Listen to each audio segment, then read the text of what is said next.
Excellent Père de grâce, nous te donnons toute la gloire ce soir, afin que toi-même par ton Saint-Esprit, tu nous conduises et nous diriges. Nous te sommes reconnaissants en toutes choses, que la gloire te revienne, au nom de Jésus. Amen. Asseyez-vous dans sa présence. Oui, depuis hier, nous sommes à la recherche, nous voulons comprendre. Sans la connaissance révélationnelle, tout ce qu'on fait aboutit à presque rien. L'Éternel dit par le psalmiste,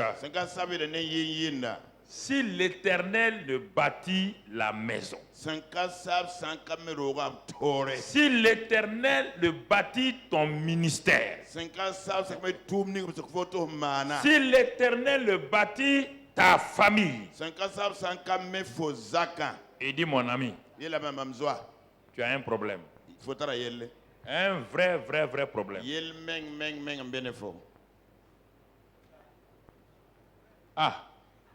Et te pose la question. Tu es assis ce soir-là. Qui a construit ta maison? C'est ta vie là. Qui construit ça?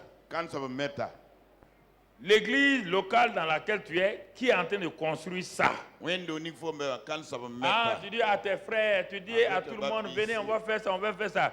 Dieu dit, quand tu vas finir, ça sera en vain.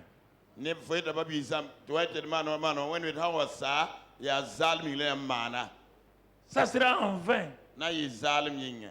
Pourquoi? Jésus dit, le Saint-Esprit viendra.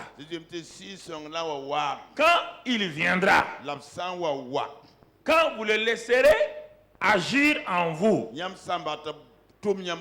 voici les avantages de sa venue.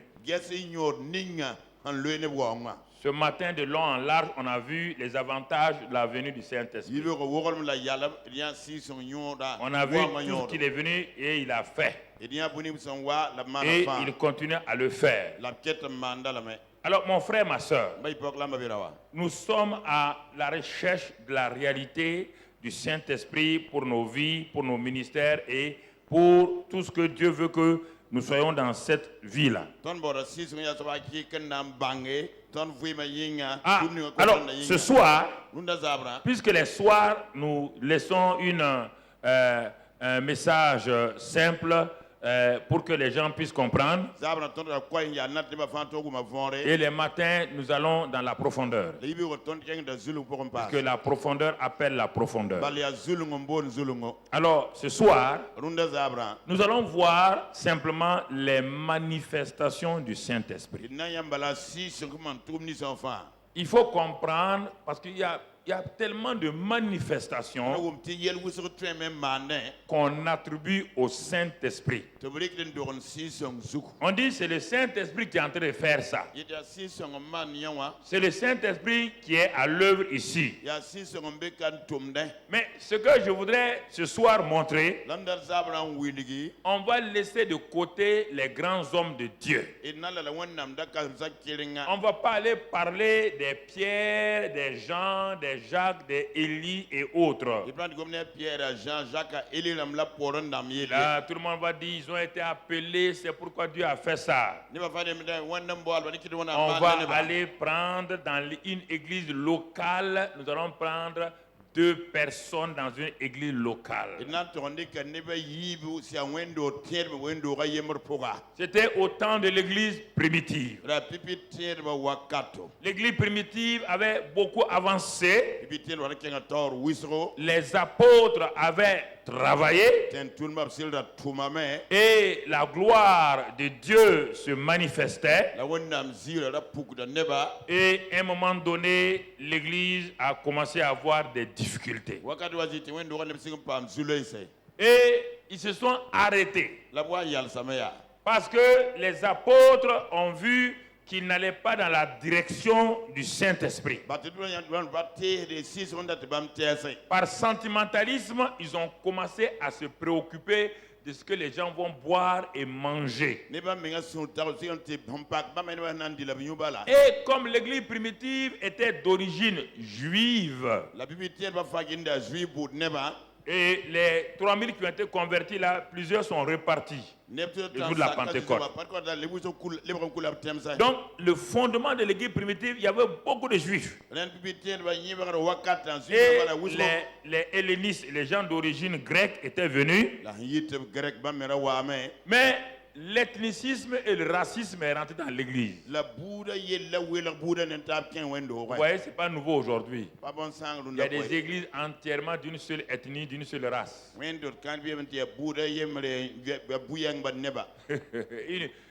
On dit, allez faire de toutes les nations des... Chaque dénomination devait être remplie de plusieurs nationalités, de plusieurs ethnies. Si ta dénomination, prenons même ta dénomination, c'est composé de toi, ton cousin, ta tante, ton oncle, tes frères, tes beaux-frères, tu n'es pas dans la vérité.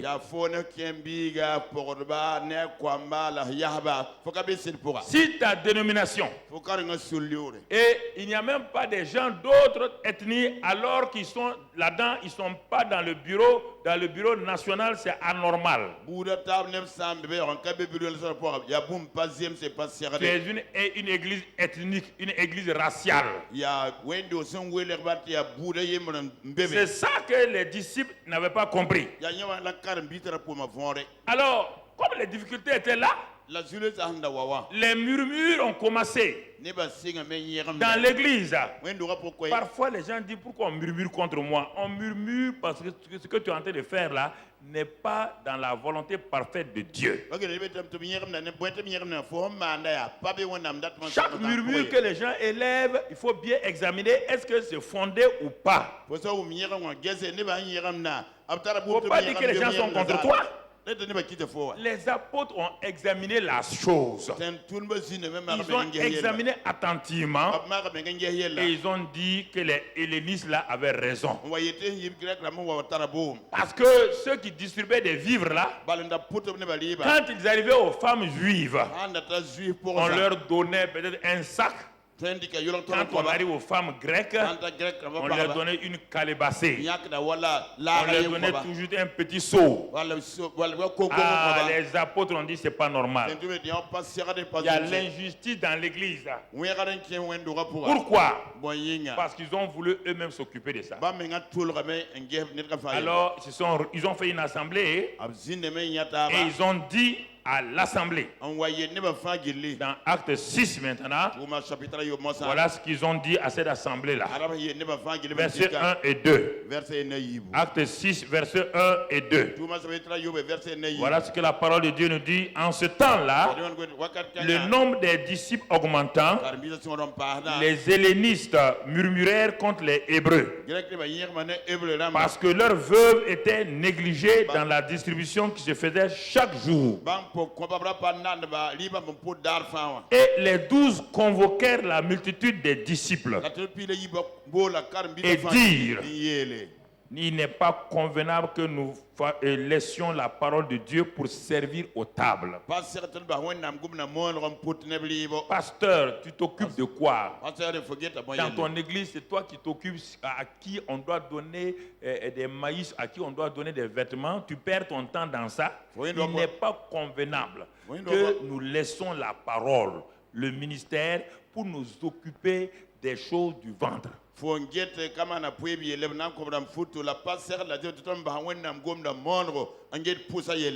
Et en ce moment-là, ils vont dire ceci. Les 12 convoquèrent, ils ont convoqué. Verset 3. C'est pourquoi, frères, choisissez parmi vous 7 hommes de qui l'on rende un bon témoignage, qui soit plein d'Esprit Saint et de sagesse, et que nous chargerons de cet emploi. Regardez, il y a une chose qui va se passer en même temps qui va révéler 2 personnes au monde entier. Dieu, dans chaque situation, va profiter pour résoudre plusieurs situations sans que vous ne vous rendez compte. Ils ont dit même pour distribuer les pains là. Ceux que nous allons appeler diacres là, distributeurs de pain, de viande et autres là, on n'a pas dit choisissez des gens intelligents. On n'a pas dit choisissez des gens qui ont master 1 ou master 2. On n'a pas dit choisissez des gens qui s'y connaissent dans l'informatique.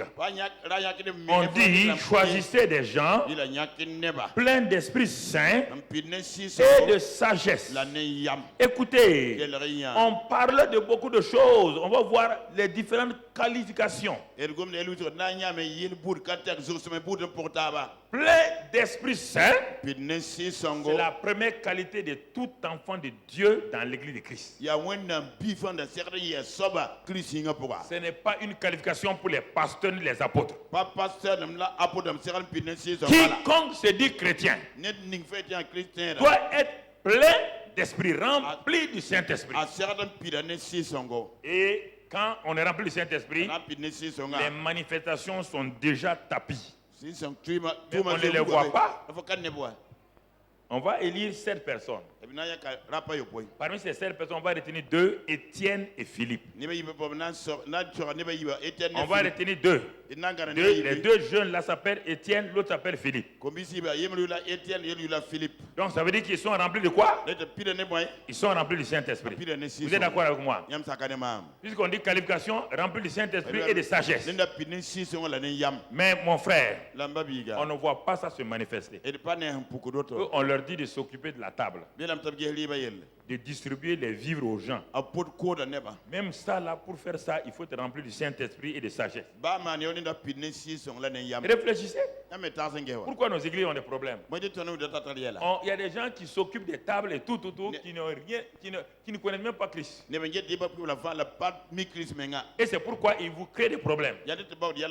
Et c'est pourquoi dans des dénominations entières, on amène les diacres à chasser les pasteurs, à voter les pasteurs. Ça, c'est une abomination. Les diacres qui se réunissent pour chasser leurs pasteurs, c'est une malédiction. Je dis ça pour que tout le monde entende.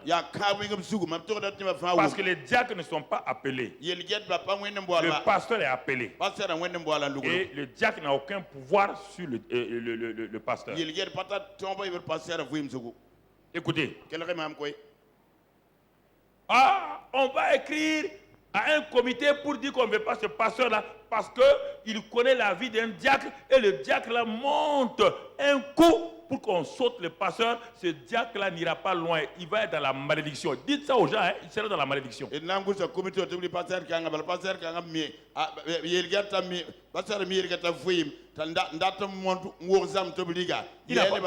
aucun droit, aucun diacre n'a aucun droit sur un pasteur.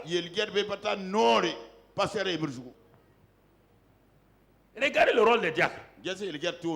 C'est pourquoi on dit de choisir des gens pleins du Saint-Esprit et de sagesse. De sagesse. Comprenez? On ne parle pas d'onction, on parle de la personne du Saint remplie du Saint-Esprit lui-même.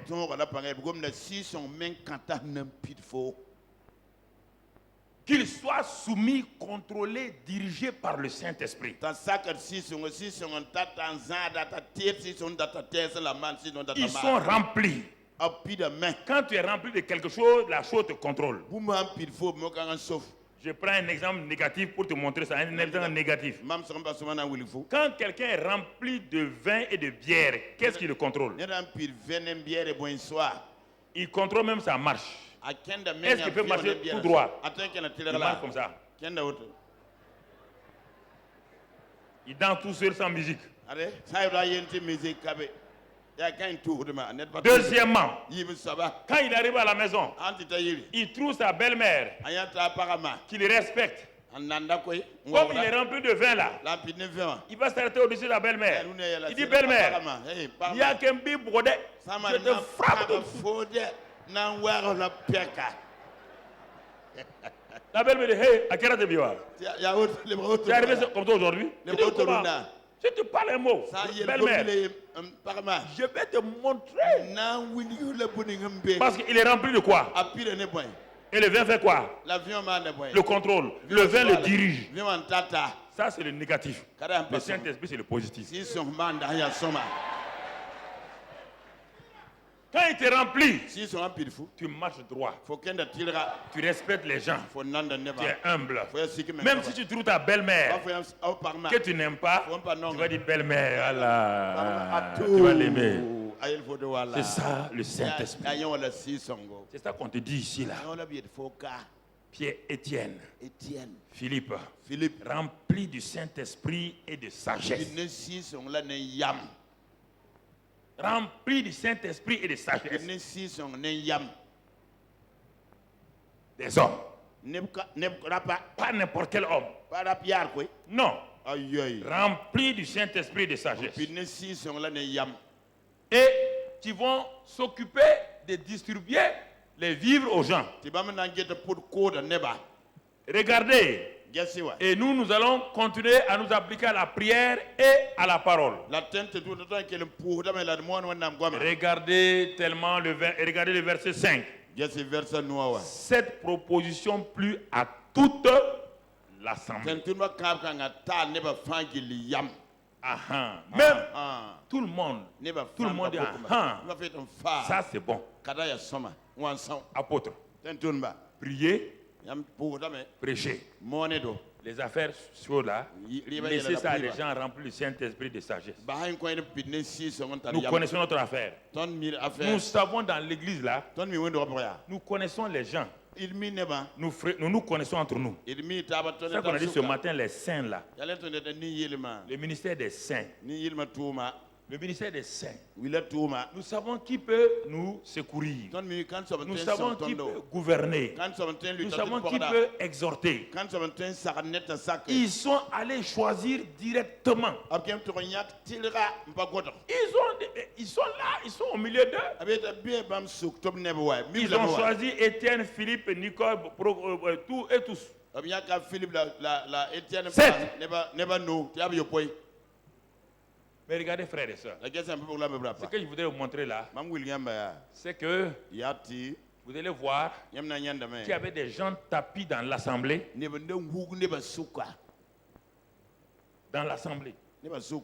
Remplis du Saint-Esprit. Mais inutile à l'assemblée. Et à cause de certaines circonstances, on va commencer à les voir apparaître.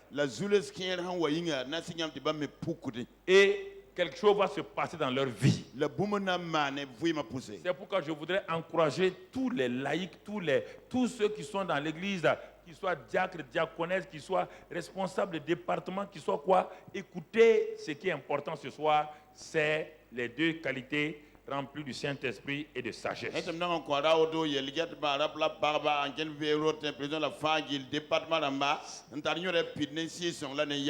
Parce que ce qu'ils vont faire là, il faut que l'esprit de sagesse se manifeste dans les relations qu'ils vont avoir les uns avec les autres.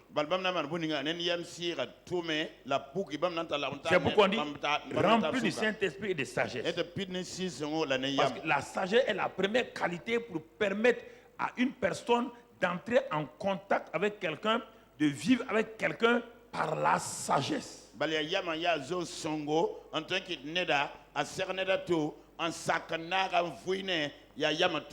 sagesse te permet d'apprendre à savoir dans cette situation ce qu'il faut faire, comment le faire.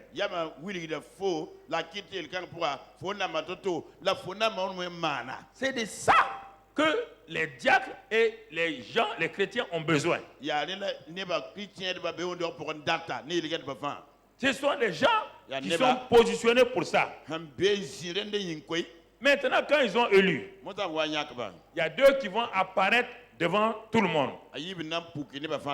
Vous allez voir maintenant, ces hommes-là, Dieu a une destinée pour chacun. Mais Dieu cherche une opportunité, une occasion pour que ce qui est caché en vous par le Saint-Esprit contrôle chaque élément de votre vie. Il est en vous, mais il n'a pas eu l'occasion encore de vous propulser sur la scène.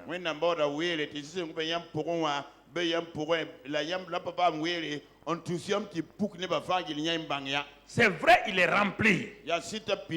Mais on ne voit pas.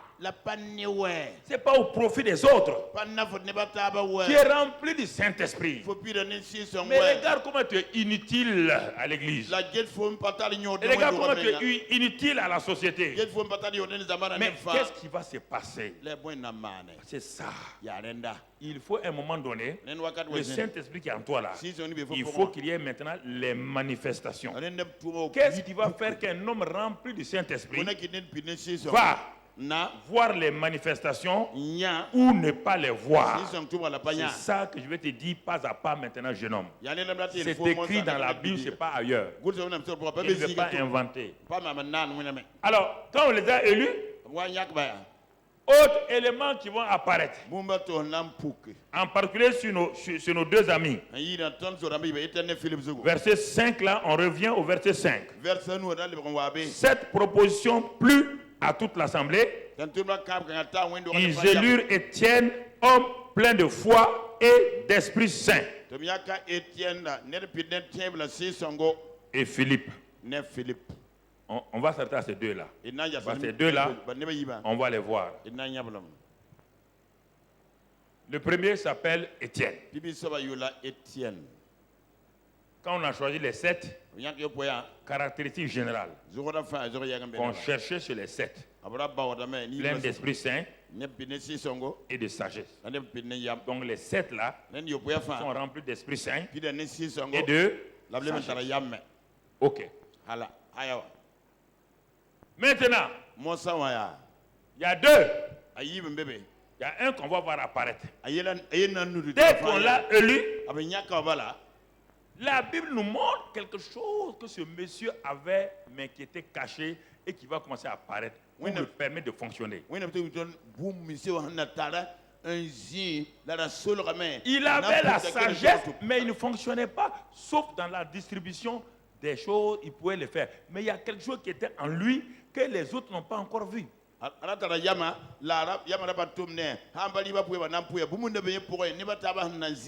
C'est cet élément que le verset 5 nous dit. Il est rempli de Saint-Esprit et il y a un élément qui apparaît quoi? Rempli de foi. C'est la foi qui va le faire passer de l'église locale, commencer à le révéler à l'humanité.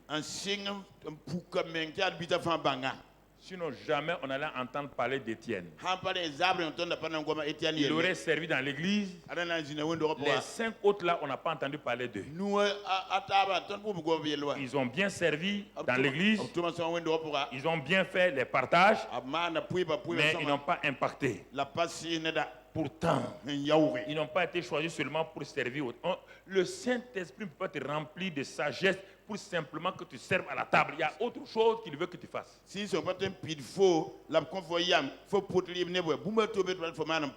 Femme, tu comprends? Le Saint-Esprit ne peut pas te remplir, femme. Pour que tu restes à côté de ton mari, simplement faire le tour. Non. Parce que le Saint-Esprit, quand il remplit quelqu'un, il le remplit pour un but. Et il vient en toi. Je t'ai dit, je vous parle, vous ne voulez pas comprendre. Quand Dieu, David nous révèle cela, il dit avant même que un seul jour de ma vie ait été créé, tous les jours de ma vie étaient déjà inscrits dans le livre de Dieu. Non, ma soeur, est-ce que vous comprenez? Dieu nous a créés pour un but. Et le Saint-Esprit était là. Le Saint-Esprit a entendu. Le jour que tu es devenu chrétien, le Père dit, le Saint-Esprit, tu te rappelles, ce monsieur qui s'appelle Frédéric Ouedraogo. Quand moi, Dieu, je le connaissais dans l'éternité. Quand il a été manifesté sur la terre, je l'ai créé pour un but. Donc ça veut dire qu'il y a un livre des œuvres où j'ai tout écrit. il ne peut pas l'accomplir sans toi, Saint-Esprit. Il ne peut rien faire sans toi, Saint-Esprit. Va maintenant, remplis-le et commence à révéler à ce Frédéric Ouedraogo-là qui croit qu'il est un interprète. Il est assis, on l'applaudit comme interprète. Il aime qu'on l'appelle interprète. Il est heureux qu'on l'appelle interprète. Mais Dieu, je ne l'ai pas créé pour être interprète. Alléluia. Alléluia. Oh Seigneur. Oh Dieu soit bas. Nous avons manqué beaucoup de choses. Le Saint-Esprit, dans l'église, on se tourne. C'est pour ça qu'il t'a créé. Le glorieux Saint-Esprit là. Regarde comment il a fait. Regarde tout ce qu'il a fait. Et toi, il t'a créé. C'est pour te mettre.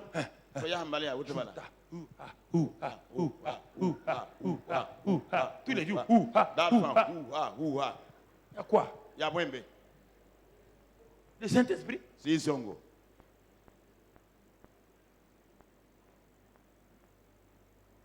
Jésus l'a attendu 30 ans.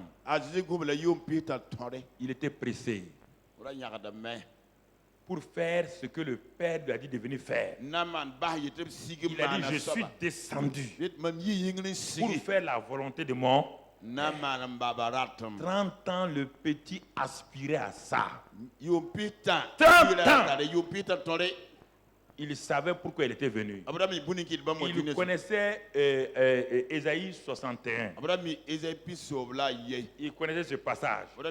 Il connaissait Ésaïe 7. Il connaissait Ésaïe 9. Il connaissait Ésaïe 11. Il connaissait Ésaïe 53. Il connaît Ésaïe 61. Il sait que tout ça c'est lui. Mais il ne pouvait rien faire. Il ne pouvait pas accomplir Ésaïe 53. Il ne pouvait même pas accomplir Ésaïe 11. L'esprit de conseil, les 7 esprits, il ne pouvait pas. À plus fortement, Ésaïe 61. Mais le jour où le Saint-Esprit est venu, quand il a été rempli, il rentre dans la synagogue, il prend le rouleau d'Ésaïe, il le tourne jusqu'à Ésaïe 61. Il dit, l'Esprit du Seigneur, c'est écrit là-bas, il est sur moi, parce qu'il m'a envoyé. Il m'a envoyé pour guérir, pour libérer. Il dit aujourd'hui, cette parole-là que vous venez d'entendre est accomplie. Quand il sort, on voit la manifestation du Saint-Esprit. La manifestation peut être cachée. Mais tant qu'elle n'est pas encore manifestée, on ne te connaît pas. C'est un numéro matricule parmi les gens. C'était ça le cas d'Étienne et de Philippe. Les gens disent, ah, le garçon est bien. Hein? Il a la sagesse. Hein? Mais on ne le voit pas ça. Cette femme est gentille. Hein?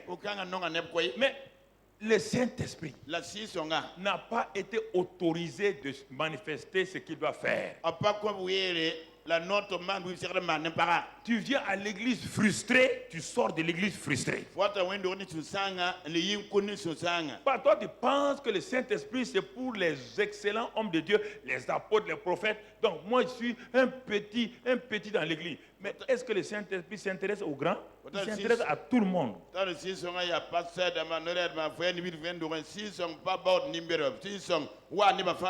Les 120 qui étaient dans la chambre haute là. Maman Marie a reçu le Saint-Esprit comme les derniers apôtres. Même ceux qui ont trahi Jésus, ils ont reçu le Saint-Esprit. Afin d'être utile au corps, d'être utile au monde. Et quand ils sont sortis avec la plénitude du Saint-Esprit, ils ont impacté leur génération. Ils ont fait du bien à leur génération. Alors on revient à Étienne. Maintenant, l'Assemblée se rend compte que le petit là, il n'a pas seulement la sagesse, il a la foi. On dit, hein? Il a la foi. Il a la foi. La foi qui permet de changer les situations, les circonstances. Va voir dans Hébreu 11, tu verras Comment la foi, quand elle est là, qu'est-ce qu'elle fait? Premièrement, remplir du Saint-Esprit. Pour tes relations avec les gens, sagesse. Pour impacter les autres, foi. Regardons-le maintenant. Quand ils ont choisi, maintenant on dit aux apôtres, voici ce qui va déclencher la manifestation. C'est ça maintenant. On dit aux apôtres, voici les 7. Les apôtres les regardent. Les regardent. Ils ont dit, bon, on va prier. Les apôtres ont prié. Crié à Dieu. Ils ont prié, prié, prié. Après, ils ont dit aux 7 là, venez maintenant ici, à genoux. Pierre, Jean, Jacques. Il n'était pas encore mort, Jacques. Jacques n'était pas mort. Il est mort dans 12, chapitre 12. Tous les piliers de l'église de Jérusalem. En plein milieu de l'assemblée. On a aligné les 7. Et ils ont fait quoi? L'imposition des mains. Voici la clé maintenant qui va déclencher la manifestation.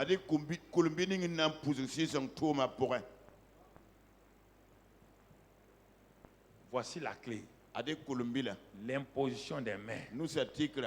Dieu dit à Josué, à Moïse, tu vois, un jour, tu dois partir. Il y a quelqu'un que j'ai préparé, le voilà. Et on dit qu'il est plein d'Esprit Saint, il est de sagesse. Il ne peut pas opérer.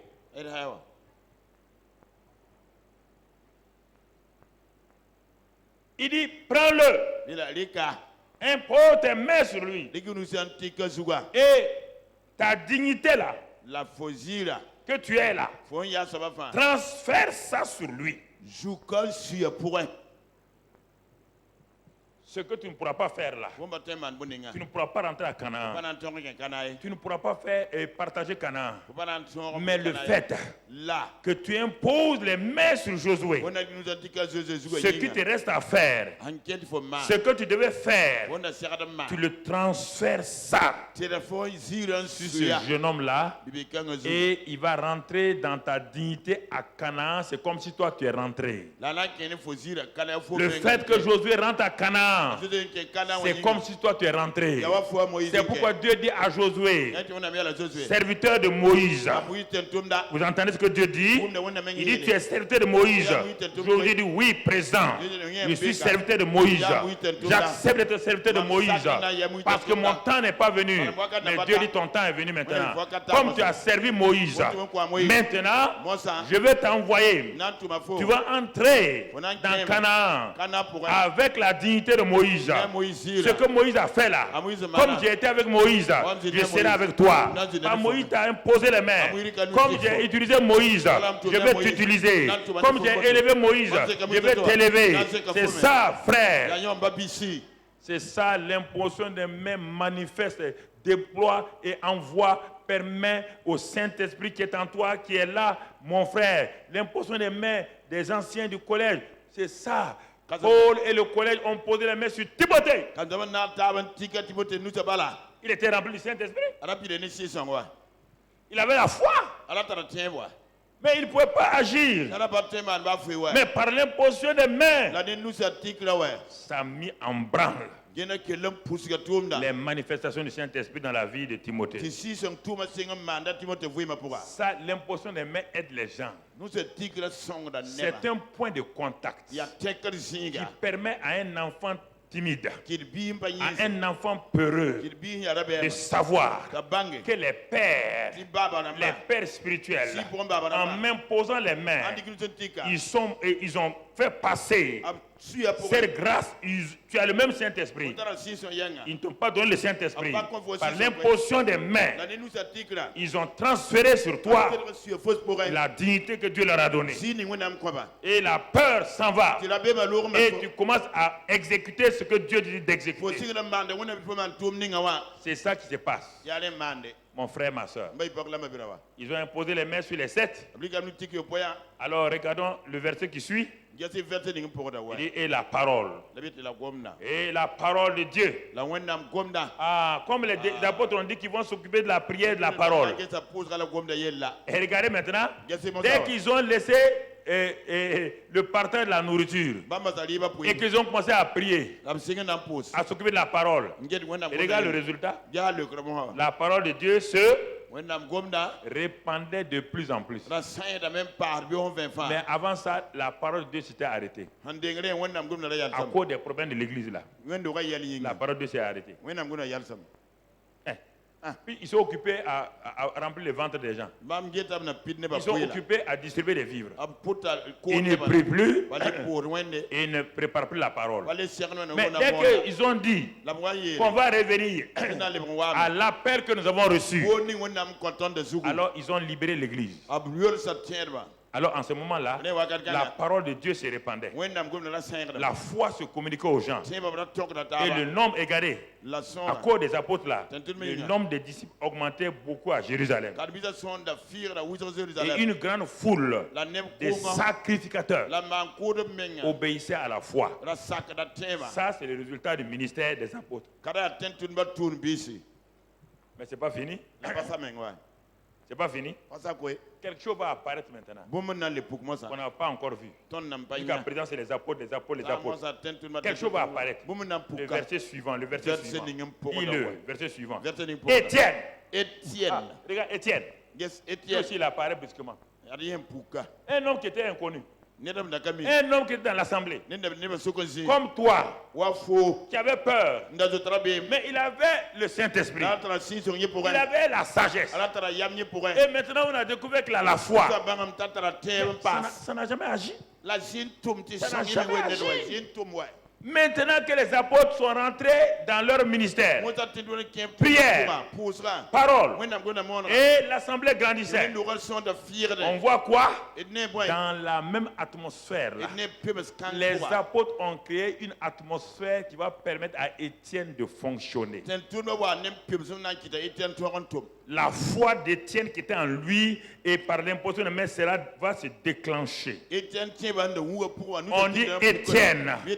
Maintenant, on ajoute quoi? Plein de grâce et de puissance. Ça, c'est la manifestation qui commence. Il a la sagesse, il a la foi. Maintenant, qu'est-ce qui va se passer? Alors, quand il sort, qu'est-ce qui se passe? On voit maintenant la faveur divine et la puissance de Dieu. On dit ah non, c'est pas le diacre là. On dit oui. Mais ce n'est pas interdit à un diacre de faire ce que Étienne fait. Il dit voici les miracles qui accompagnent ceux qui ont cru. On n'a pas dit les apôtres. Ceux qui ont cru. Et Étienne a cru. Il est rempli du Saint-Esprit, de sagesse et de foi. Vous voulez qu'il fasse quoi? Et les apôtres ont commencé à prêcher. Étienne a dit ah bon? Regarde la puissance de la parole. Les gens se convertissent. Étienne a eu le courage. Il a commencé lui aussi à prier pour les gens, à exercer le ministère. Il faisait des prodiges et des grands miracles parmi le peuple. Vous entendez? C'est ça que je vais vous laisser ce soir. Je parle au peuple de Dieu. Jeunes gens, c'est à vous que je parle. Le gars n'était pas connu. Il était dans l'assemblée. Mais Dieu va le susciter. Dieu va le révéler. Regardez, lui il n'a pas duré. Brusquement, des miracles, des signes, des prodiges se manifestent dans l'église. Les gens sont étonnés. À tel point que ça va faire quoi? Mon frère, ma soeur, on va suivre le reste des versets. Regardons le reste des versets. Quand il a commencé à manifester la puissance, quelques membres de la synagogue, qu'est-ce qu'ils vont faire? Ils vont qu'est-ce qu'ils vont faire? La suite, mon ami, il faut me suivre.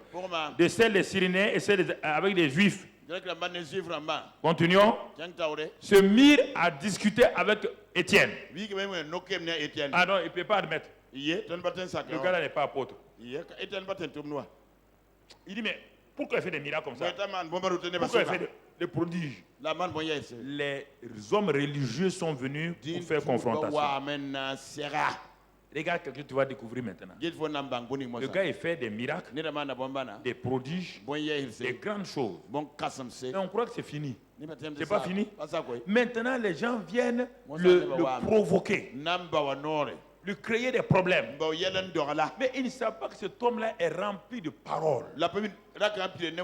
Des paroles puissantes. Mais le Saint-Esprit ne manifestera pas les choses tant que tu n'es pas devant une situation. Vous pouvez mourir rempli du Saint-Esprit sans avoir rien fait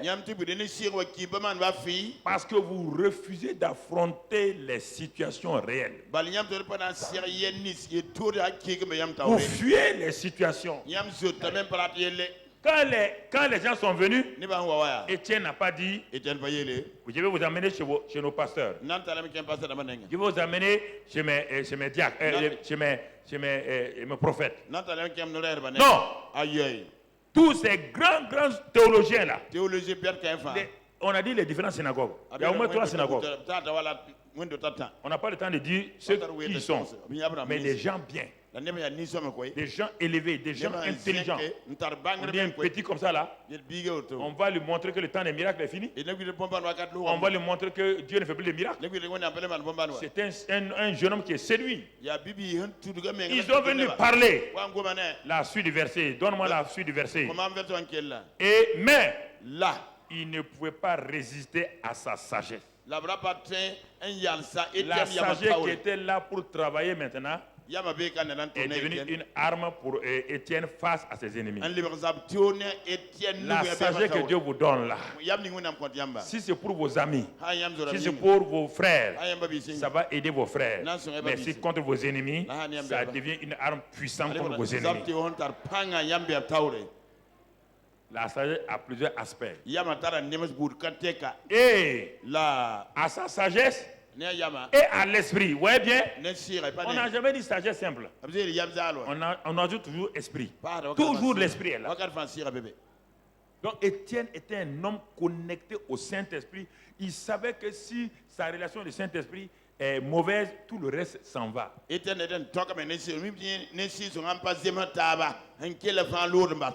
Mais quand tu te lèves le matin, comment développes-tu ta relation avec le Saint-Esprit? Le problème, tu es trop préoccupé par toi-même. Tu es trop préoccupé par tes problèmes. C'est pourquoi le Saint-Esprit se met à l'écart. Parce qu'il voit qu'il n'y a que moi. Je suis comme ça. On doit me faire comme ça. Je veux ça. Il me manque ça. Tu ne penses pas à personne. Tout tourne autour de toi. Le Saint-Esprit dit, si c'est ça là, tu as déjà la vie. Ça te suffit. Moi, je cherche des hommes qui veulent s'occuper du peuple de Jésus. Ces hommes-là, quand ils vont chercher premièrement le royaume de Dieu et sa justice, ils n'ont pas besoin de demander. Moi-même, je vais pourvoir à leurs besoins. Non, aujourd'hui, l'Église a fait quoi? A renversé les choses. Quand chacun se lève le matin, quand Dieu écoute les gens au Burkina Faso, Seigneur, protège-moi aujourd'hui. Garde-moi de mes ennemis. Dieu dit, on va aller à Pasmanga pour voir. Les chrétiens de Pasmanga. Seigneur, on a besoin aujourd'hui d'un vélo. Il dit, bon, on va continuer à Tampoué. Il arrive à Tampoué. Et il dit là-bas, oh Seigneur, mon frère, il y a mes ennemis qui sont contre nous. Renverse mes ennemis au nom de Jésus. Dieu dit, on va aller maintenant à Gunguin. À Gunguin, on va voir. Quand il a fini, il dit aux anges là, il dit au Saint-Esprit, qu'est-ce qu'ils veulent? Est-ce qu'ils ont parlé de Jésus? Toutes leurs prières, ils ont parlé de Jésus. Ils ont parlé de l'avancement de l'Église. Ils ont parlé de mon royaume. Vous avez entendu quoi? Moi, nous, mes enfants, ma famille, moi. Laissez-les là-bas. Lendemain encore, il tend l'oreille. La Bible dit que Dieu écoute la prière. Il est obligé d'écouter la prière pour savoir celles qui lui plaisent, pour les exaucer. Il est obligé d'écouter la prière. C'est obligé. Même si ça ne lui plaît pas, il écoute. Oh, toi qui écoutes la prière. Mais maintenant, il écoute. Il tourne la tête. Chaque jour, quand toi tu te lèves, pendant un mois, où est mon mari? Où est mon vélo? Où est ma voiture? Où sont mes projets? Rien d'autre que ça. Le Saint-Esprit va travailler comment? Il va travailler comment? On te dit de chercher le royaume de Dieu et sa justice. Et toutes ces choses que vous voulez là vous seront données. Quand je dis aux gens, les gens croient que je critique les gens. Il y a des mouvements que Dieu a suscités en son temps. Mais ce mouvement-là continue à tourner en rond sur eux-mêmes. Il y a plein de mouvements que Dieu a suscités pour régler un problème il y a plusieurs années. Mais aujourd'hui, les gens sont dans la même pensée. Ça ne marche pas. Alors, frères et sœurs, regardez Étienne. Il est en train de progresser. Un homme rempli du Saint-Esprit et de sagesse. Le peuple le découvre. Le peuple le choisit. Maintenant, on découvre qu'il a la foi. Comme il a la foi, et les apôtres ayant repris leur place, des prédicateurs et des gens qui prient, ils ont créé une atmosphère qui va permettre à Étienne de se révéler tout de suite. Les signes, les miracles, les prodiges. L'assemblée grandit par la prédication des pasteurs, par la prière des pasteurs. En même temps, un simple homme comme Étienne, lui, il fait des prodiges pour montrer que Dieu est vivant. Les gens ont dit, ils sont venus le voir. Toi là, c'est pas normal. Ils n'ont pas pu le résister parce que le petit était rempli de sagesse et d'Esprit Saint. De sagesse et d'Esprit Saint. Personne ne peut te résister. Les menteurs ne peuvent pas te résister. Les accusateurs ne peuvent pas te résister. Ils ont beau t'accuser, ta sagesse va les confondre. Est-ce que vous m'entendez? Vous voulez... Non, c'est ça. Mais ils vont l'attaquer. Mais lui, il va finir son ministère tôt, il va mourir tôt. Mais quand il va mourir là, il va passer le témoin à un autre jeune à qui on a mis les habits aux pieds. Saul de Tarse ne savait pas qu'en acceptant les habits d'Étienne, il venait d'avoir le bâton pour poursuivre le ministère d'Étienne. Dieu a attrapé Saul de Tarse dans ce piège-là. Tu entends? Quand tu es Étienne, on a mis les habits d'Étienne au pied de qui? Saul de Tarse. Dieu dit, voici le prochain, celui qui va continuer le ministère d'Étienne, là, c'est lui là. Les anges ont dit, non, Dieu. C'est le témoin des meurtriers là. Dieu dit, ça va, c'est bon, vous ne comprenez pas. C'est comme ça que moi je fonctionne. C'est étonnant, hein? Mais regardez maintenant, avant qu'Étienne ne meure, regardez en quelque temps, qu'est-ce qu'il a découvert. Allons dans Acte 7. Acte 7, si tu peux nous donner le passage. Mais quand les gens voulaient tuer Étienne, qu'est-ce qu'on nous dit? Mais Étienne, rempli du Saint-Esprit et fixant les regards vers le ciel, il vit la gloire de Dieu et Jésus déboule la droite de Dieu. Son ministère a été court. Regarde, Jésus va l'accueillir. Ceux qui sont remplis du Saint-Esprit là, c'est comme ça, et qui marchent avec Dieu, c'est comme ça que Jésus même les reçoit. Tout le ciel est debout. Quand Jésus se met debout, il n'y a pas quelqu'un qui est assis. Jésus est debout. Les anges sont debout. Les archanges sont debout. Tout le ciel est debout. On dit, mais pourquoi le Seigneur se met debout? Parce qu'il y a un homme appelé Étienne. Il vient de voir la gloire de Dieu. Il vient de voir les cieux ouverts. Quand il a vu les cieux ouverts, donne-moi la suite maintenant. Et il dit, voici, je vois les cieux ouverts. Et le Fils de l'homme, debout à la droite de Dieu. Les gens ont dit non. Là, il est fou maintenant. Est-ce que vous comprenez? C'est ça être rempli du Saint-Esprit. Vous ne pouvez être rempli du Saint-Esprit. Faire n'importe quoi. Cette semaine-là, tu dois réviser pour voir. Toi, tu veux manifester l'onction et tu n'es pas rempli du Saint-Esprit. À la fin, tu vas provoquer des mensonges. Quand quelqu'un dit tous les jours, je vois, c'est faux. On ne voit rien. On ne peut pas voir comme ça tout le temps. C'est quoi ça? Tout le temps, je vois. Tu vois quoi? Tous les jours, je vois. Si vous alliez 20 personnes, 20 personnes, vous voyez.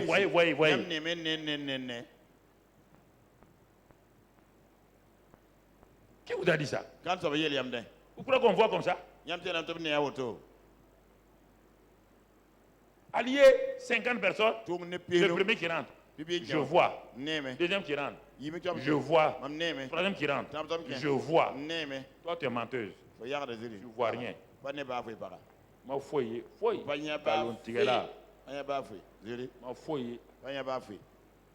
Tu as vu quoi? Et tout ce qu'il voit là, ce n'est pas un serpent, c'est un buffle noir. Ce n'est pas un buffle noir, c'est un homme avec 2 cornes. Ce n'est pas un homme avec 2 cornes, c'est un homme avec une queue. Il ne voit jamais rien de bon sur moi. C'est ça. Toi, tu ne vois rien. De bon. Le Saint-Esprit passe son temps à te donner des buffles noirs, des chats noirs, des margouillards noirs. Le Saint-Esprit. Le Saint-Esprit. Le Saint-Esprit. Mentir sur Dieu comme ça. Rapidement, tu vois quoi? Si les visions étaient comme ça il y a longtemps, nous on était déjà dans la véranda du ciel et puis on avait déjà établi des tables là-bas. Toi, tu viens d'arriver tout de suite là. C'est toi qui vois plus que tout le monde. Tu es devenu chrétien quand? Hein? Tu ne sais même pas lire la Bible. Tu vas donner des visions à quelqu'un qui ne sait même pas lire la Bible. Il faut arrêter. Tu veux remplir ton ventre seulement. Toi, tu n'as jamais pris un pauvre, tu as vu que le pauvre là sera ministre. Toi, tu vois les directeurs généraux là qui sont proches des ministres déjà. Ça, c'est pas une prophétie. Tôt ou tard, le directeur général va devenir ministre. Prends un pauvre dans ton église là. Va prophétiser. J'ai vu maintenant que tu es devenu ministre d'État. Si tu deviens ministre d'État, là tu as vu. C'est quand les gens sont déjà établis que vous voyez. Dès que vous voyez une Mercedes arrêtée devant votre porte, toi tu es devenu marabout maintenant. Quand quelqu'un vient avec vélo sans frein, si on vient t'appeler, il dit non, il faut dire que je dors. Mais quand on t'appelle quelqu'un qui vient à Mercedes maintenant, même quand tu dors, ta femme dit non, je vais sortir. Dis-lui d'attendre 10 minutes seulement, j'arrive. Tu n'as pas vu dans Internet le pasteur, tu n'as pas vu ça? Qui a vu ça? Il y a un pasteur, quelqu'un vient lui donner l'offrande. Quelqu'un vient à l'église, il trouve le pasteur assis à l'église. Il vient donner, disons, j'ai oublié la somme, 50 000 francs. Le pasteur dit aux chrétiens de se mettre à genoux. Il le bénit. Au moment où il bénit le chrétien là, il y a un gars qui vient qui a posé sa voiture 4x4. Il est venu avec un sac d'argent. Au moment où le pasteur priait pour l'homme de 50 000 là, l'homme qui a amené un sac d'argent là, il a posé le sac d'argent là devant la chaise du pasteur. Quand le pasteur a vu ça, il a dit au premier là, il faut aller. Dieu a répondu, il faut aller. Dieu a répondu. Maintenant, l'homme qui avait l'argent en pagaille là, le pasteur, au lieu que le pasteur dise de se mettre à genoux, il va prier, le pasteur se met à genoux. Il prend les mains de l'homme, il met sur lui. Il dit, prie pour moi, prie.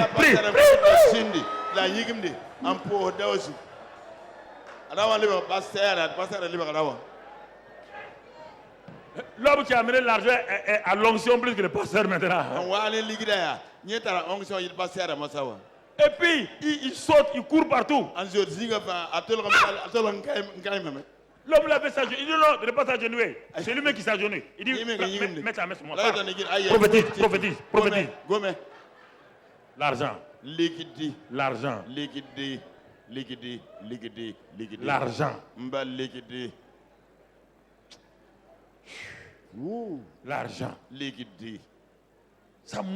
Ça déforme les gens. Tu as vu Étienne prendre l'argent? Tu l'as vu? Son ministère était court. Mais la relève a été par Saul de Tarse. Saul de Tarse a continué le ministère d'Étienne. Deuxième personne, parmi qui étaient là, les 7. Lui, il s'appelle Philippe. Ça, c'est une autre manifestation du Saint-Esprit. Le Saint-Esprit, lisons 1 Corinthiens 12, verset 7. 1 Corinthiens 12, verset 7. Regardez ce que la Bible dit. Regardez ce que la Bible dit. 1 Corinthiens, or, à chacun, la manifestation de l'Esprit est donnée pour l'utilité commune. Quand on voit Étienne, miracle prodige, une sagesse extraordinaire. On va voir Philippe. On dit seulement son nom. Et on dit qu'il est parmi ceux qui sont remplis d'Esprit Saint et de sagesse. On n'a rien dit d'autre sur Philippe.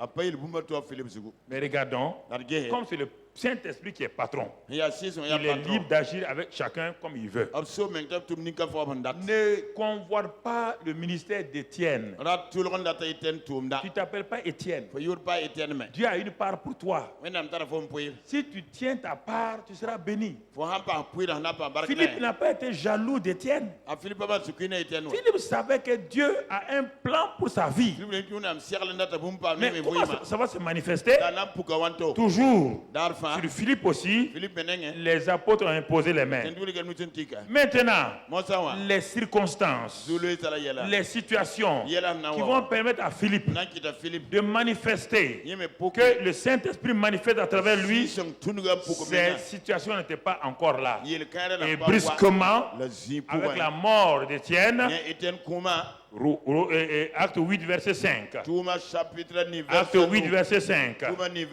Quelque chose va se passer. Notre ami Philippe, qui était là, Philippe étant descendu dans la ville de Samarie. Le verset 4 même, verset 4. Lisons le verset 4. Ceux qui avaient été dispersés allaient de lieu en lieu, annonçant la bonne nouvelle de la parole. Verset 5. Philippe, étant descendu dans la Samarie, il prêcha le Christ. Voici deux personnes. Les manifestations du Saint-Esprit sont différentes. L'un, dès que les apôtres ont imposé les mains, les miracles, parce qu'il attendait ça il y a longtemps. Mais il fallait déclencher. Donc lui, c'est parti. Mais Philippe, lui aussi avait sa part. Dieu va maintenant montrer comment Philippe doit agir. C'est pourquoi ne vous comparez pas à quelqu'un. Le Saint-Esprit est en vous. Demandez la sagesse, comment il va faire. Alors, lui, il arrive. Il n'a pas manifesté tout de suite les dons. Lui, on montre déjà par ce qui est dit ici, on vous montre déjà qu'est-ce que Dieu veut faire pour Philippe. Si vous êtes intelligent, vous comprenez quand on dit Philippe prêcha le Christ. Vous savez déjà ce que cet homme-là, Dieu a pour lui. On n'a pas vu Étienne prêcher. On a vu la puissance se manifester. Mais Philippe, lui, il prêche qui? Le Christ. Donc ça veut dire quoi? Ça veut dire simplement qu'il y a des choses. Ne regarde pas s'il y a des gens qui font des miracles. Laisse-les, bénis-les. Sois comme un Philippe. Pour lui, Ça, c'est la voie normale. Il a commencé à prêcher qui? Christ. Il a prêché que Jésus est le Christ. Il a prêché qu'il est mort à la croix. Il a prêché qu'il est ressuscité. Il a prêché qu'il a été élevé. Il a envoyé le Saint-Esprit. Il a fait une prédication normale. Et vous comprenez? Ça, c'est la voix de la plupart d'entre nous. La voix d'Étienne est une voix exceptionnelle. Exceptionnelle. Tu comprends? La voix de Philippe est le chemin par lequel on veut aller. Et on te dit que Philippe est diacre. Un diacre qui prêche. Oui. Il prêche quoi? Des théories. Il prêche une personne. Est-ce que tu ne peux pas le faire? Prêcher veut dire quoi? Proclamer Jésus. Tu ne peux pas le faire? Je vous pose la question. Vous ne pouvez pas le faire? Qui ne peut pas faire ça? Parler de Jésus. Qui? Lève la main. Levez votre main. Alors pourquoi vous ne le faites pas? Pourquoi vous êtes tout le temps derrière les gens qui ont prié pour vous? Vous ne prêchez pas Christ. Tous les jours, priez pour moi. Il y a tel problème. Mais on ne t'a jamais vu amener quelqu'un à Christ. Quel est ce christianisme-là? Le Christ n'est pas là pour voir aux besoins des gens. Que Jésus est mort pour ça. Il dit allez dans le monde entier. Prêchez à toute la création. Faites de toutes les nations des disciples. Enseignez-leur. Voilà ce qu'on vous dit.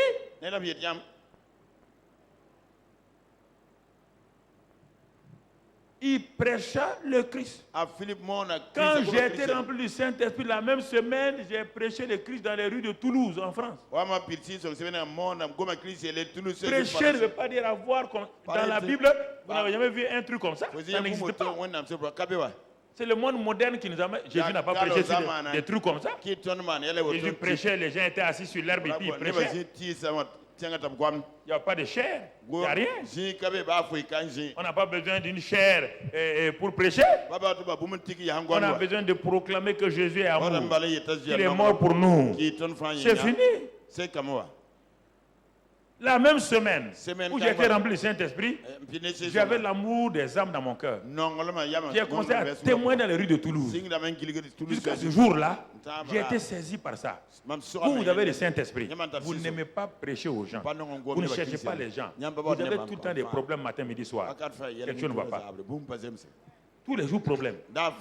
Quand on résout un problème, il y a un deuxième problème qui sort sa tête. Il y a un troisième problème qui sort sa tête. Non, ça, ce n'est pas le christianisme.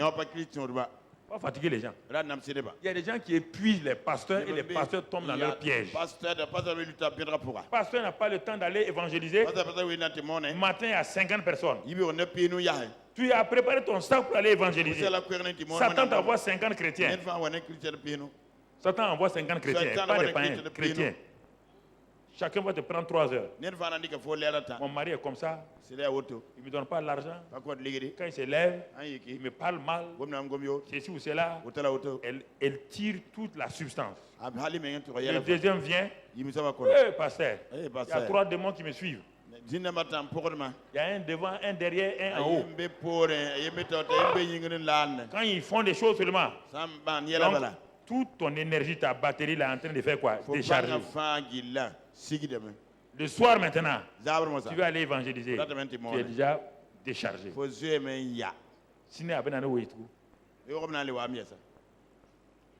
Demain, il va amener 50 encore.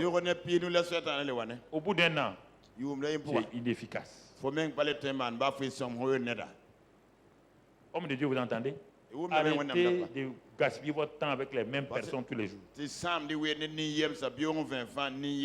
ont le Saint-Esprit comme toi, non? Toi, tu as un super Saint-Esprit. On dit d'aller prier. Ça fait 3 semaines on est sur la prière. Dieu dit donne-nous. Donne-nous. notre pain quotidien.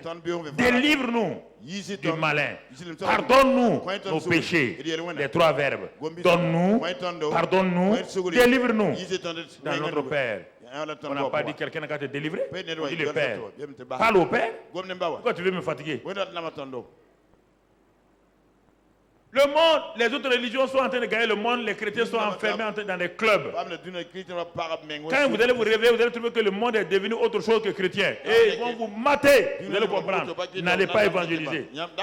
Perdez votre temps à délivrer les gens, délivrer. Est-ce qu'on peut délivrer quelqu'un 100 fois? Il faut lui dire, ma soeur, il faut aller à la maison. Ces démons-là, moi je ne peux plus voir. C'est quel démon toi tu as comme ça là? Hein? C'est quel démon? C'est quel démon toi tu as? Vous faites plaisir aux gens. Ils vous épuisent. Satan est rusé. C'est un épuiseur de serviteurs de Dieu. Écoute-moi, hein? Il épuise les chrétiens pas avec les païens, avec les chrétiens. Et les messieurs qui sont faut vous la faire même pour délivrer. Et ma voici seront Yesuma. Maintenant le soir tu as torticolis, tu as tout ton corps te fait mal. On vient te masser avec l'eau chaude. Une chrétienne, pasteur qu'on masse tous les soirs avec l'eau chaude. Au moins si tu avais bien marché, comme moi, tu avais prêché comme moi, on peut te masser. On te délivre, toi tu passes du temps à délivrer les gens. Oh, oui. Satan est rusé. Il épuise les gens comme ça. Tu ne peux rien faire. Chaque jour, 50 personnes. Chaque jour, 50 personnes. Toi, tu es qui? Tu as vu Jésus faire comme ça? Tu as vu Paul faire comme ça? Tu as vu Étienne faire comme ça? Tu as vu Pierre faire comme ça? Où tu as pris l'exemple là? C'est ton ego. Tu veux quelqu'un. On parle de toi. Il n'a pas la bourre pour parler. Quand il a invité des démons dans sa vie, tu étais là-bas. La main, il a invité des démons. Il n'a qu'à dire aux démons de partir. Ce n'est pas lui qui a invité les démons, non? Hein? Dis-lui de partir. Tu as la puissance en toi. Le démon est venu comment? Le démon est venu te violer. Tu as fait quelque chose. Arrête la chose. Confesse la chose. Et dis au démon, toi et moi, je vais couper. Il faut partir. Tu as besoin de quelqu'un pour ça. Tu as besoin de quelqu'un pour ça. Fatiguer les gens. Comme vous aimez ça, vous aimez quand tu vas maintenant, c'est ça, tu aimes ça. On dit Boro le libérateur est là.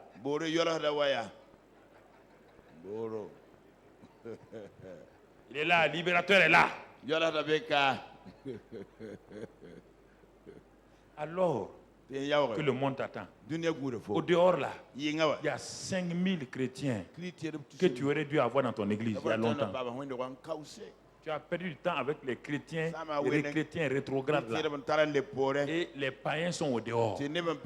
Jésus a dit, laisse les 99. Va derrière le un seul, va là-bas au dehors. Vous restez dedans et vous laissez ceux qui sont au dehors.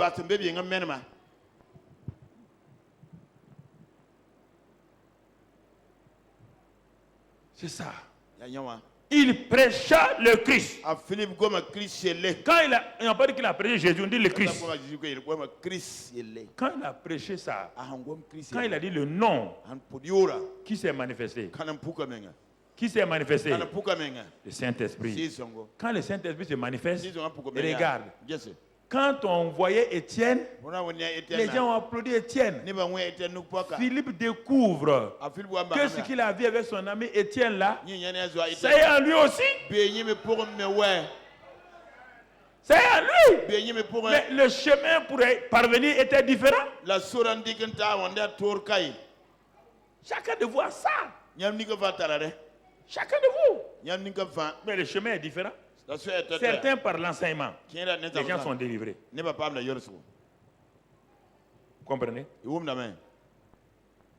Allons avec la suite des versets.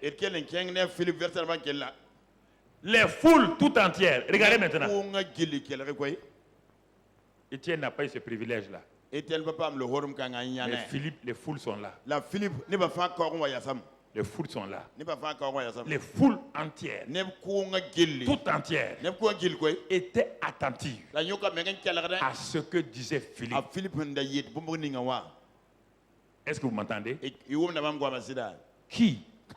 Il n'est pas apôtre. Il n'est pas prophète. Il n'est pas évangéliste. Il prêche Christ. Simplement. Il est diacre. Est-ce que diacre, vous allez vous réveiller? Responsable de département, allez-vous vous réveiller? Les foules tout entières étaient attentives à la prédication de ce jeune homme-là. Et là, lorsqu'elles apprirent et virent les miracles qu'il faisait, il est étonné. Il dit, je croyais que c'est Étienne qui avait les miracles. Mais Philippe, tu n'as pas manifesté encore les choses. Toi, le chemin, c'était de prêcher la parole. Mais tu n'as pas prêché. Je ne peux rien faire. Va prêcher. Le papa de l'homme qui a une grande église aux États-Unis aujourd'hui, Joel Austin. Son papa s'appelle John. Quand on partait en France, il venait en France, là-bas, parole de vie et tout ça. C'est eux qui avaient commencé avec. Ce sont des gens qui étaient avec Kenneth Hagin et tout. Il prêchait en France, il venait en France. Donc, quand il prêchait, donc vraiment Dieu agissait puissamment. Mon frère, ma soeur. Mais comment il a commencé? C'était un pasteur baptiste. Un très bon baptiste. Né de nouveau, rempli du Saint-Esprit. Mais il était différent des pentecôtistes. Parce qu'il ne parlait pas en langue, il ne chassait pas les démons, il ne faisait pas ça. Mais c'était un très bon chrétien. S'il meurt, il s'en va au ciel. Donc, il était un bon pasteur. Vous voyez bien? Un bon pasteur, plus sanctifié que beaucoup de gens même qui parlent de miracles et tout. Mais il n'était pas utile à la population. Dans son âme, il y avait une soif. Et quand il est rentré en contact avec les Kenneth Hagin et les autres, il a vu que le Saint-Esprit, la manifestation du Saint-Esprit est réelle. Et alors il a été rempli du Saint-Esprit. Quand il a été rempli du Saint-Esprit, maintenant il avait peur de sortir parce que en tant que pasteur baptiste, il n'a pas appris à aller évangéliser au dehors comme ça, à prêcher, non. Maintenant, il a commencé à jeûner et à prier. Quand il jeûnait et priait, un jour, quand vous voyez les gens jeûner et prier, parfois il y a la peur là-dedans. Il ne veut pas sortir. Il faut sortir maintenant. Non, on n'a pas fini encore. Peureux là, il faut sortir. Tu as assez jeûné. Quand Esther a jeûné, elle n'est pas sortie. Hein? Elle n'est pas sortie. Elle a fait le jeûne là. C'était pour aller à la maison. Elle est partie rencontrer la mort. C'est ça le jeûne d'Esther. Parce qu'il y avait la mort pour son peuple. Elle n'a pas jeûné pour elle-même. Le jeûne d'Esther n'est pas pour toi. C'est pour les autres. Pour ton peuple. Pour libérer tes gens. Tu comprends? Quand elle a fini le jeûne, elle ne veut pas sortir. Quand elle voit le roi assis dans la cour intérieure, il n'a pas encore tendu son sceptre à quelqu'un. Satan dit à Esther, si tu pars, si le roi ne te tend pas ça là, tu vois les gardes-corps là, ils ont leur main sur les épées, ils vont te couper la tête. Mais en priant et en jeûnant, à un moment donné, elle a eu l'assurance. Quand l'assurance est là, ça veut dire que la foi est là. Esther s'est levée. Elle s'est habillée. Elle s'est parfumée. Et elle a osé franchir la porte de la cour intérieure du roi. Esther partait vers la mort.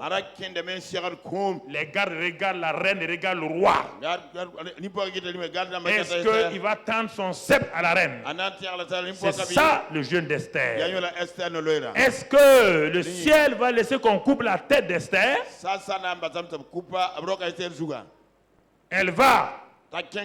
Le roi est assis. Les gardes, tout le monde avait peur. Parce que si le roi ne tend pas son sceptre, c'est fini pour Esther. Mais le jeûne avait préparé le cœur d'Esther. Elle avait l'assurance. Quand elle est rentrée, la Bible dit la grâce de Dieu brusquement a habillé Esther. Quand le roi l'a vu, quelque chose a changé en lui. Une faveur divine s'est manifestée. Elle a pris son sceptre d'or. Oh, tous les soldats commencent à dire ouf. Elle tend ça à Esther. Les soldats disent oh. Quand Esther tend ça, ça veut dire que la victoire était là. Et son peuple a été sauvé. Le jeûne d'Esther, ce n'est pas pour être guéri et d'être délivré. Le jeûne d'Esther, c'est pour sauver les gens. Il faut arrêter de jeûner pour vous-même.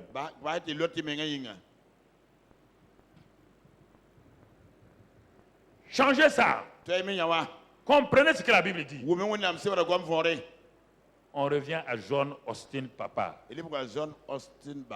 Quand je prêche, quand le Saint-Esprit me donne quelque chose, je mets la première chose derrière. Je donne celle qui me donne. Quand j'ai fini de donner, je ramène ça devant. Je ne crois pas que mes cheveux blancs là ont fait que je n'ai pas une bonne mémoire. Ce n'est pas cheveux blancs, c'est le Saint-Esprit.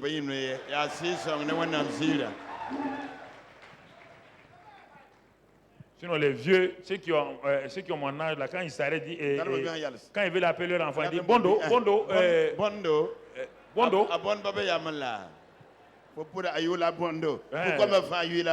Voilà.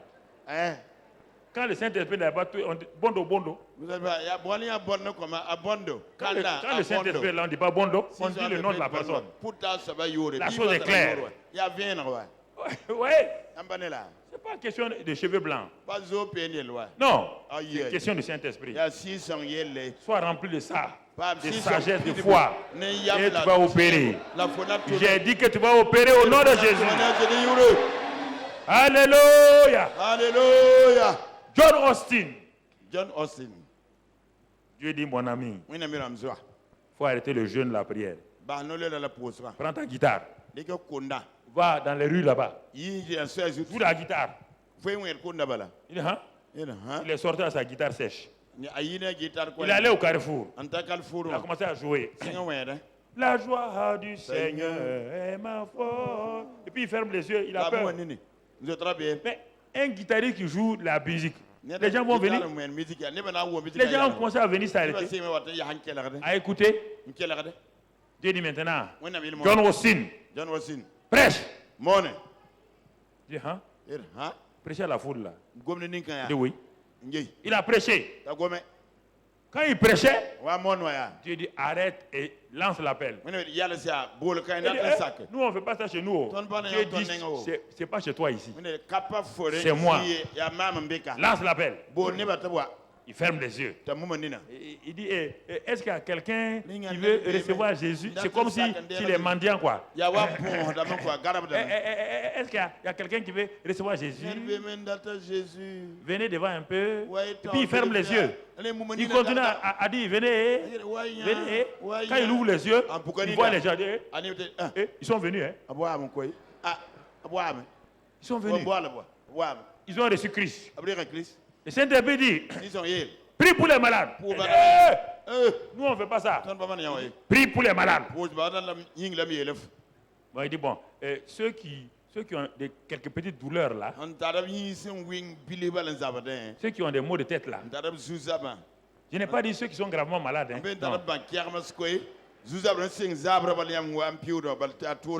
Ceux qui ont un peu mal au dos là. Bon, mettez vos mains quelque part. Bon, ça va s'améliorer. Est-ce que Dieu a dit que ça va s'améliorer? Les malades seront. Il a dit qu'il faut s'améliorer. C'est ton incrédulité qui bloque. Ce que tu crois là, ce que tu reçois. Tu comprends? Quand il a prié, Dieu dit ouvre tes yeux. Demande maintenant. Qui a été guéri? Il n'a pas dit ça. Hein? Qui a senti que la douleur a diminué? Il y a des gens qui ont levé la main. Il dit, ah bon? La douleur a diminué. C'est vrai, ou c'est quoi? Il y a un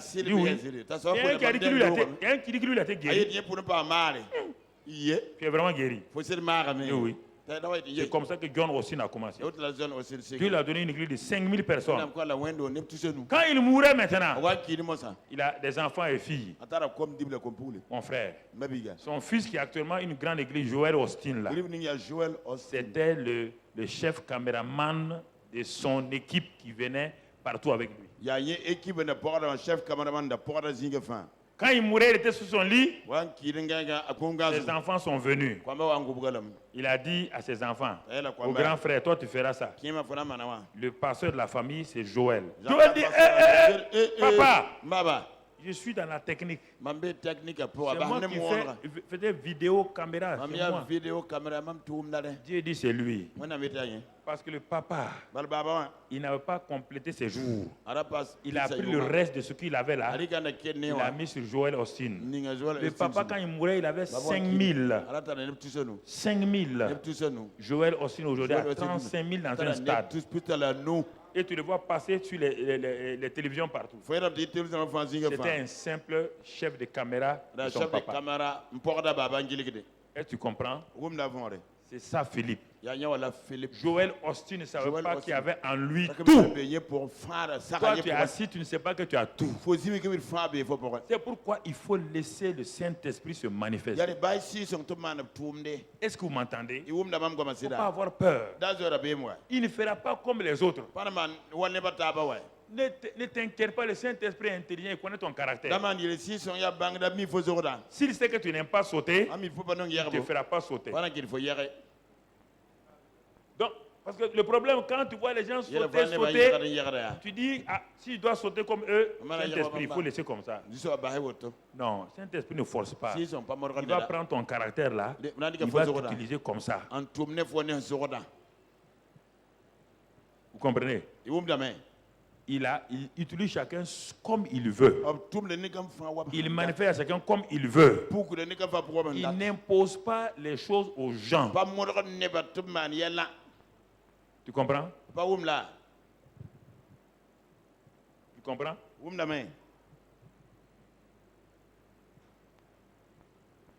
Il ne veut pas te dire de prêcher comme moi. Non. Ça n'a pas d'importance. Tu n'as pas besoin de prêcher comme moi. Tu peux prêcher simplement. T'arrêter sans bouger. Et le Saint-Esprit travaille. Et il travaille. Tu comprends? Il n'a pas besoin. Tu n'as pas besoin de copier quelqu'un. Le Saint-Esprit est capable d'utiliser chacun ce qu'il veut. N'imposez pas les choses aux gens. Nous avons tous été aveugles avant, on croyait qu'on devait imposer les choses aux gens. On a grandi, on a vu que ce n'est pas vrai. C'est pas vrai? Donc, frères et sœurs, mais au moins sois sûr que tu es rempli du Saint-Esprit. Mais les gens ont vu les miracles. Et le verset 6 dit quoi? Verset 6. Toujours de Actes là. 6. Les foules tout entières étaient attentives à ce que Philippe disait lorsqu'elles apprirent et virent les miracles qu'il faisait. Car des esprits impurs, vous voyez bien, sortis de plusieurs démoniaques. Est-ce qu'Étienne a vu ça? C'est dans le ministère d'Étienne. Mais Philippe vient de voir une autre dimension. Les démons sortaient maintenant. Pourtant, il n'a pas chassé de démons. Est-ce qu'il a parlé aux démons? On dit simplement qu'il prêchait. Vous voyez le Saint-Esprit? Laissez-lui la liberté, s'il vous plaît. N'allez pas copier quelqu'un d'autre. Vous êtes unique dans votre vie, dans votre ministère. Car les esprits impuissent sortir de beaucoup en poussant de grands cris. Et beaucoup de paralytiques et de boiteux furent guéris. Verset, et il y eut une grande joie dans cette ville. Est-ce que Étienne a amené une grande joie? Mais Philippe a amené une grande joie. Que Dieu te donne d'être un donneur de grande joie. Que Dieu te donne, et quand tu parles à ton église, quand tu parles aux gens, même sans chose, que les gens soient dans la joie au nom de Jésus. Que tu sois un instrument de grande joie au nom de Jésus. Que les gens voient en toi un homme, une femme qui enlève leur tristesse et leur donne la joie du Saint-Esprit. Tu comprends mon frère? Tu comprends ma soeur? Ne copie pas quelqu'un. Mais ce n'est pas fini. Ce n'est que le commencement du ministère de Philippe. Le plus grand magicien de la ville était en Samarie. Est-ce que Philippe a fait un combat spirituel avec lui?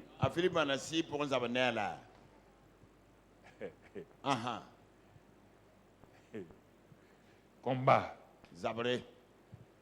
Est-ce que Philippe a parlé à Simon le magicien? Vous croyez que c'est vous qui devez combattre les magiciens et le Saint-Esprit ne peut pas? Allez-y. Le Saint-Esprit qui est en vous ne peut pas convaincre un magicien. C'est vous qui voulez le convaincre. Allez-y. Le magicien est venu sûrement parce que toute la ville était tournée. Était pour qui? Toute la ville disait que Simon le magicien était quoi? La grande puissance de qui? De Dieu. Alors un petit vient dans sa ville. Il y a la joie. Il y a des miracles. Philippe le magicien n'est pas parti comme un ami de Philippe. Simon. Il dit quoi? Philippe le magicien. Ah bah, tout sauf ça. Simon le n'est pas parti comme un ami de Philippe. Parce que quelqu'un a mis le pied dans son territoire. Il est venu gâter son pain. Il est parti avec tout pour attaquer qui? La foule n'a pas vu Simon. Est-ce qu'ils sont allés dire à Philippe, attention. Aujourd'hui c'est chaud. Combat spirituel. Tokoro toko.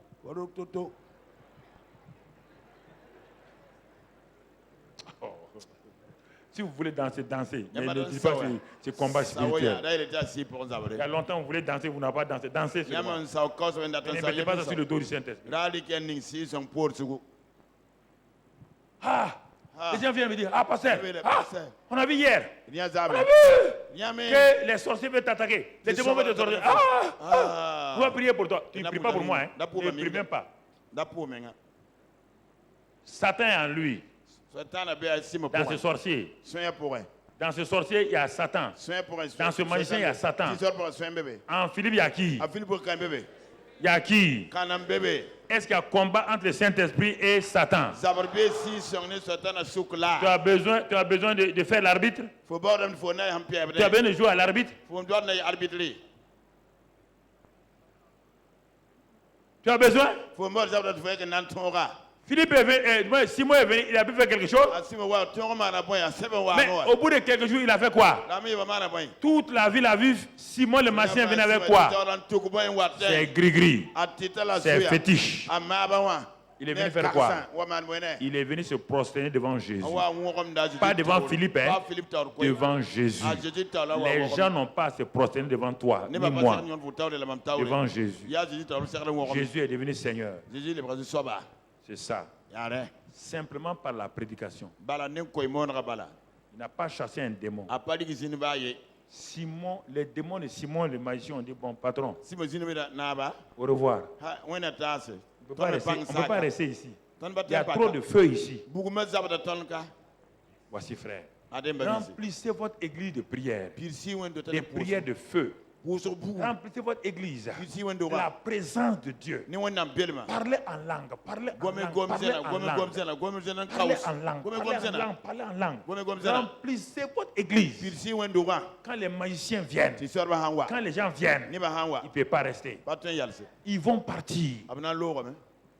Est-ce que vous pouvez voir tous les magiciens qui sont contre vous? Vous pouvez connaître tous ceux qui sont contre vous? Vous pouvez le connaître? Vous allez passer votre temps à combattre tous les magiciens de la ville. Allez, qui vous a dit des choses? Il faut lire la Bible là. Faut arrêter de vous tromper. Vous pouvez connaître tous les magiciens de la vie. Vous pouvez connaître tous vos adversaires. Les démons sont invisibles. Tu ne sais pas d'où ils viennent. Au moment où tu dors là, ils rentrent et s'ils veulent t'égorger, ils s'en vont. Pourquoi ils ne peuvent pas le faire? Pourquoi? Et soyez un peu logique là. Quand toi tu dors là, c'est quel combat tu fais? Est-ce qu'un démon est venu t'égorger quand tu dors? S'ils n'ont pas pu t'égorger quand tu dors, comment quand tu es vivant ils peuvent t'égorger? Vous a raconté des histoires comme ça. Soyez sûr que le Saint-Esprit est en vous. Soyez sûr qu'il est là.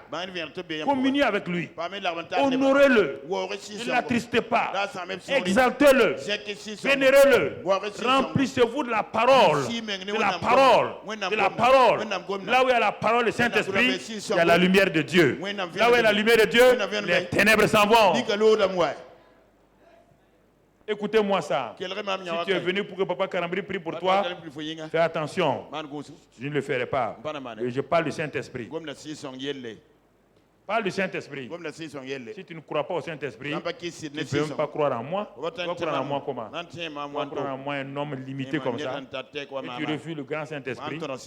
Tu n'insultes au Saint-Esprit. Crois à ça. Si tu crois à ça, Dieu va faire que je vais venir prier pour toi, même sans que tu n'aies demandé. Gloire à Dieu. Philippe. C'est pas fini? On va terminer avec lui. Au moment où la ville était en mouvement, toute la ville parlait de lui. Philippe. Les apôtres sont venus. Ils ont imposé les mains aux gens. Les gens sont remplis du Saint-Esprit. Il y a une effervescence spirituelle dans la ville. Partout où Philippe parle, il dit: hé, jeune homme. Salut.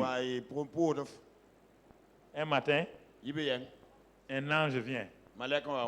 Et Philippe, tu quittes la ville maintenant. Tu vas sur le chemin du désert.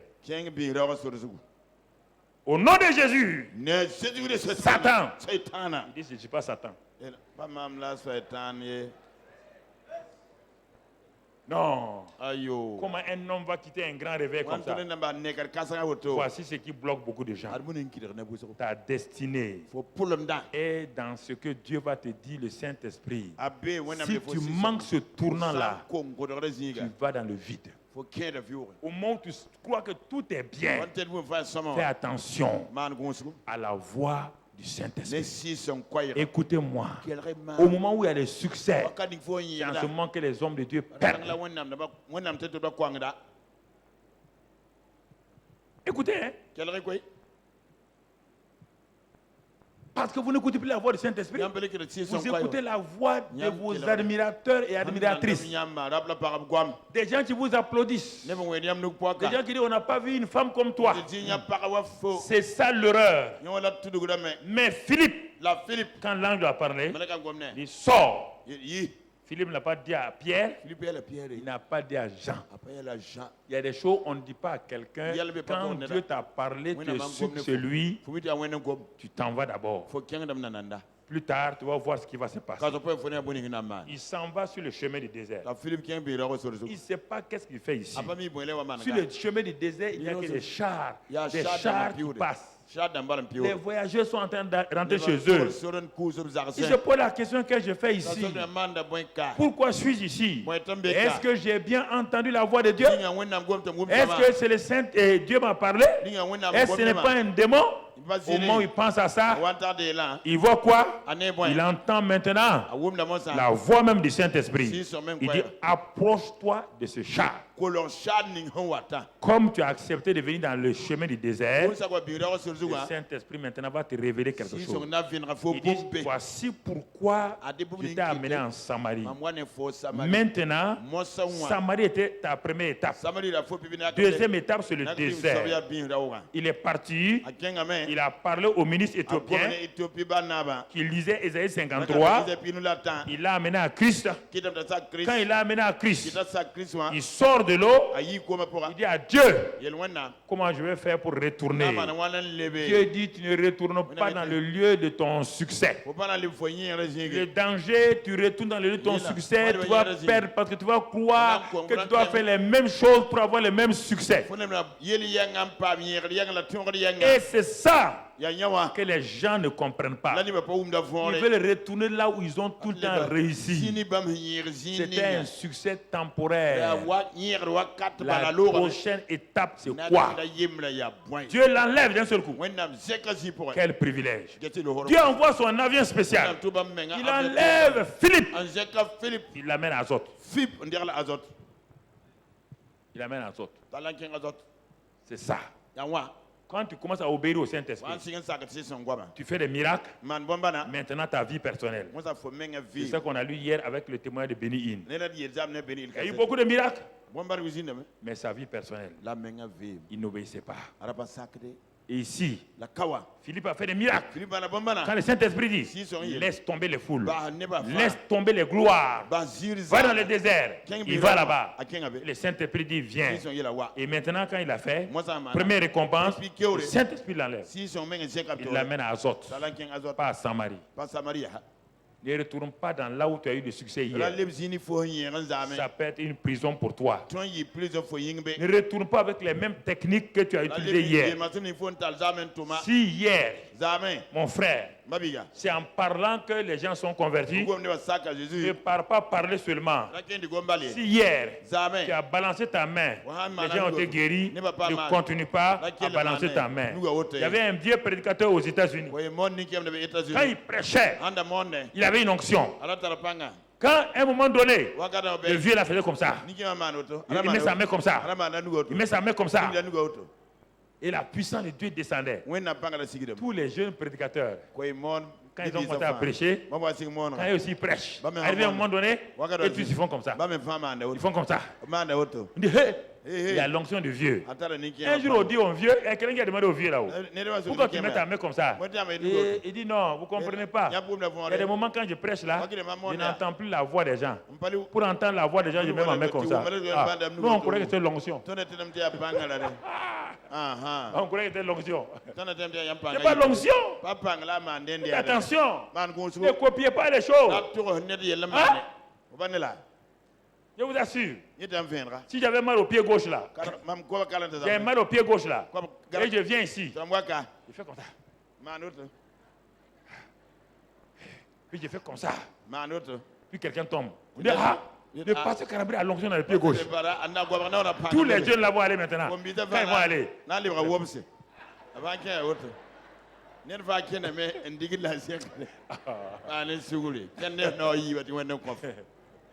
Il faut bien discerner ce qu'il y a. Oh Seigneur, aide-nous, hein. Aide-nous. Maintenant, Philippe, il a enlevé. Allons plus loin, 21. On dit que les apôtres se sont réunis chez quelqu'un qu'on appelle Philippe. Et il dit, et c'est lui qui raconte, nous partîmes le lendemain, il était avec Paul et les autres. Et nous arrivâmes à Césarée. Nous sommes entrés dans la maison de Philippe, l'évangéliste. Pour la première fois, le mot évangéliste apparaît. Est-ce qu'il était évangéliste? Non. Il a commencé à prêcher comme diacre. Au fur et à mesure qu'il obéit, Dieu le fait rentrer dans le ministère. C'est l'obéissance qui nous fait rentrer dans le ministère. Et ce ministère-là est un ministère garanti. L'obéissance permet à ce qu'il est dit, Le Saint-Esprit a été donné à ceux qui obéissent dans Acte 5. Philippe a obéi. Maintenant, on l'appelle Philippe l'évangéliste. Regarde, qui était l'un des qui? Des 7.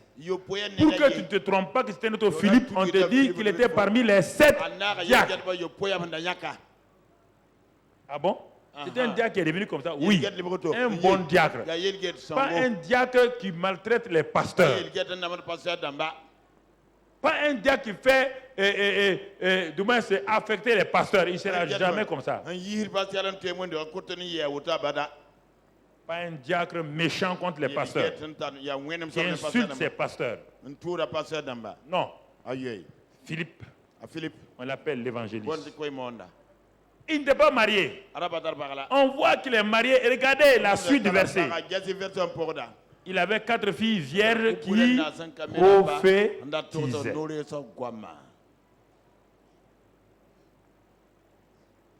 Regardez, frère.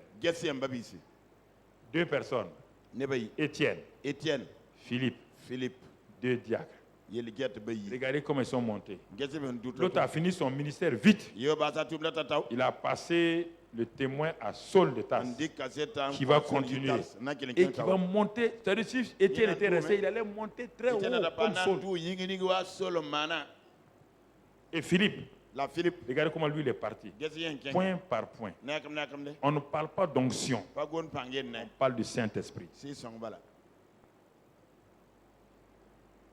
On ne t'a pas parlé aujourd'hui de l'onction. On te parle de la personne du Saint-Esprit. Ce qui a fait la différence entre eux, c'est la personne du Saint-Esprit. Ce n'est pas l'onction. L'onction va se manifester à condition que tu honores le Saint-Esprit. Il y a l'onction d'enseignement. Il y a l'onction d'évangélisation. Il y a l'onction prophétique. Il y a l'onction.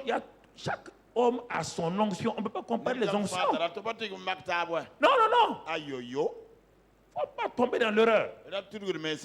Dieu a mis, ce matin, on a vu les membres comme il veut. À chaque membre, il a donné une fonction et une onction. On te dit que si la tête était le seul membre, ce serait grave. Alors, si la tête même elle-même n'est pas le seul membre, toi, tu ne peux pas dire que toi, tu as l'onction et que ton frère n'a pas l'onction. C'est que tu ne connais pas l'onction. Là où est le Saint-Esprit, il y a la puissance, il y a l'onction. Tu ne sais pas comment elle se manifeste. C'est pas ceux qui font tomber les gens qui ont l'onction. Faire tomber quelqu'un ne veut pas dire qu'il a l'onction obligatoirement. Mon ami. Non. Non. Non. Non. À Anaheim, en Californie. Benny, il m'a dit de m'arrêter là-bas. J'étais en Forokia bleu. C'est sur ces DVD. On était 10 000 personnes à Maurice Cerulo, avec tous les gens de Maurice Cerulo. J'étais parti à la Convention mondiale. J'étais représentant de Maurice Cerulo ici. En 93, quand Béni il sortait, c'est en ce moment qu'il jetait ses vestes sur les gens. Tout le monde voulait le voir. Tout le monde voulait recevoir l'onction de Béni. Quand il est monté, pour montrer que lui il a l'onction, j'étais le plus grand de la salle là. Il a plus de grand africain là de venir. Moi aussi je suis monté. Il a dit à Maurice Cerulo de s'arrêter là. Tous les grands hommes de Dieu étaient là. Il a enlevé sa veste devant tout le monde. 10 000 personnes. J'étais arrêté à 10 mètres. Il a dit de regarder. De regarder l'onction. En ce temps, il était jeune. Quand les jeunes sont là, ils veulent démonter les choses. Il a enlevé sa veste là. Il a plié comme ça. Et moi, j'ai dit, ah, Seigneur, ce que je voulais là, c'est ce que je vais recevoir. Il dit, mais une onction comme ça, quand il a fait sa veste, quand il a fait pipe comme ça, j'ai volé comme une plume. Je suis allé tomber sans problème. Quand je me suis levé, tout mon corps là, il y avait l'onction. Quand quelqu'un veut me saluer, J'ai mis mes 2 mains dans ma poche. Il ne faut pas gâter mon onction. Hein. On est sortis. Mes amis du Togo. Peut-être certains. Il me dit, ah, Mamadou, il y a quoi? Même mes mains dans mes poches. Pas que l'onction la parte. Je suis rentré dans ma chambre. Je n'ai pas mangé. Ça pesait sur mes épaules. Le soir, je suis parti à la réunion. Je me suis assis quelque part. Il ne faut pas me toucher. J'ai pris l'avion. Je suis venu à Ouara. Quand je suis arrivé, l'onction. J'ai marché comme Béni.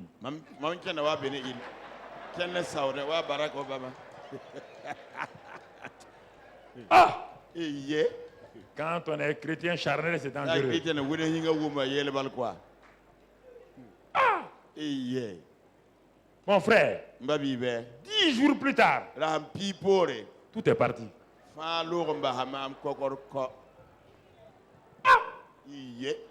J'essaie de sentir rien. L'onction est partie où? C'est là que Dieu m'a dit un matin, je priais. Il dit, lui, Dieu là, lui, il est ici au Burkina. Et je priais dans mon salon. À l'angle là, la présence de Dieu est venue. J'ai dit à Dieu, tu es ici? C'était à Koudougou. Et tous étaient endormis. Dans le petit coin là, la présence de Dieu est venue. J'ai dit à Dieu, tu es ici? Il dit, mais oui.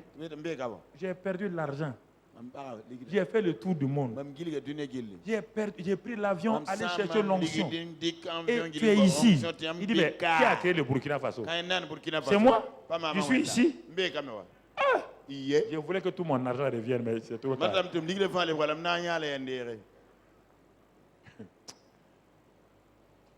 Ne courez pas derrière l'onction. Écoutez les enseignements qui vous disent comment entretenir la présence du Saint-Esprit. C'est votre trésor. C'est le Saint-Esprit. Ce n'est pas l'onction. Si vous attristez le Saint-Esprit, son onction ne se manifeste pas. Entretenez le Saint-Esprit. Chaque matin, adorez, élevé, exalté. Que vous soyez jeune fille là, la même puissance est en vous comme en vous. Parce que le même Saint-Esprit est en vous. Ne cherchez pas mon onction. Le même Saint-Esprit est en vous. Il est en moi. Je n'ai pas plus de Saint-Esprit que vous. Non. Laissez-le vous utiliser dans votre domaine. Il peut faire de vous un grand militaire. Il peut faire de vous une grande femme d'affaires. Le Saint-Esprit est comme ça. Il peut faire de vous un grand chercheur.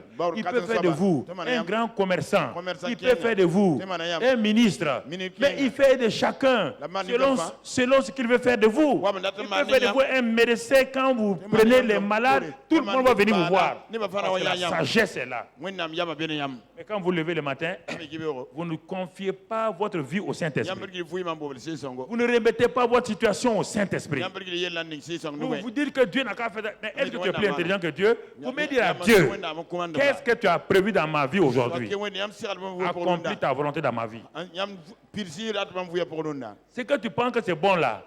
Chez Dieu, ce n'est pas bon. C'est ce que Dieu veut là qui est bon. Jeunes gens, demandez ça. Vous serez étonnés de voir la gloire de Dieu. On va terminer ce soir ici. Parce que les 2 soirs ont été longs. Demain soir, ça sera un temps de prière sûrement pour que la présence de Dieu, la puissance de Dieu puisse nous toucher, puisse nous renouveler. Mais il fallait pendant ces quelques jours-là, hier, ce matin et ce soir, vous parler de la réalité du Saint-Esprit. Donc si tu comprends ça, mon frère, ma soeur, baisse ta tête, on va prier pour terminer. Excellent Père de grâce, nous te remercions ce soir car nous réalisons que tu as pris Étienne et Philippe, deux simples diacres qui ont été obéissants.